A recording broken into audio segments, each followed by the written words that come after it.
Ang lalaki ay may 9 na asawa at 10 anak na babae. Nagsusuot ng pula ang mga asawa at bughaw ang mga anak. Araw-araw, pumipili siya ng isang asawa para pagsilbihan siya. Habang ang iba ay naghihintay. Wala siyang ginagawa kundi ipaalala na siya ang kanilang Diyos. Ang mga babae ang gumagawa ng lahat. Ngunit may isang dalaga na naiiba, pinakamaganda at paborito niya.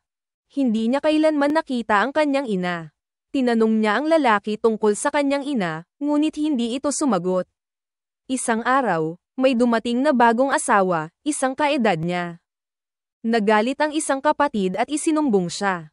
Bilang parusa, pinadala siya sa isang maruming tao, na nagsabi sa kanya na kapag naging marumi rin siya, hindi na siya magiging espesyal. Hindi siya nakatulog. Sumilip siya sa labas, at nagulat sa kanyang nakita.